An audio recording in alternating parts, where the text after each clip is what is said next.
peace plan. Well, joining us now in the studio is Ziya Meral. He's a Turkish analyst and a research associate at the Foreign Policy Centre. Welcome to BBC World News. Relations have been, as you know, strained for many months between Turkey and Syria. What will this latest incident do in terms of Turkey's approach to how to solve this crisis? The latest incident has sent shockwaves to a lot of people in the public for rightful reasons. However, for the last 3 days, the things that have been unfolding have been genuinely concerning. We had more than probably 100 cases of murders that have been documented and affirmed by groups like Human Rights Watch, and the violence is now spilling into Lebanon as well as into Turkey.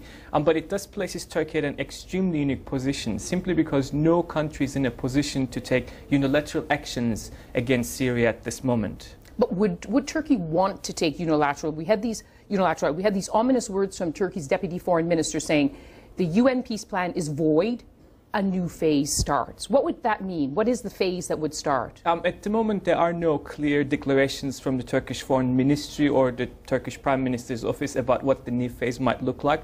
But the core of Annan plan, which was to aim to stop the ongoing armed conflict, it's still valid and it still has to be pushed. But in regards to what will happen next after that, what political solutions we will pursue, that remains ambiguous, as both the regional actors and both voices within Syria are quite divided over what will happen next. And what Turkey can do and will do from now on is a clear push not only towards Syria and a protest, but also clear pressure on Russia and other international bodies such as the UN Security Council that Turkey cannot allow this violence to unfold on its borders.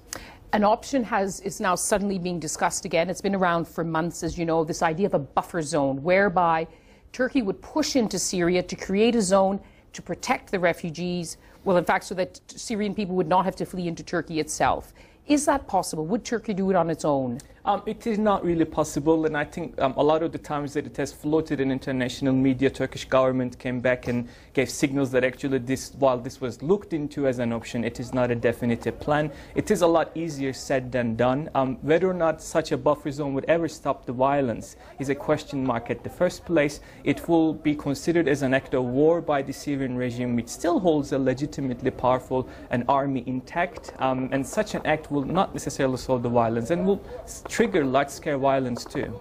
Interesting that Recep Tayyip Erdogan, the Turkish leader, is now in China today, indicating that they're taking this at a very high level. They'll discuss many issues, but Syria definitely.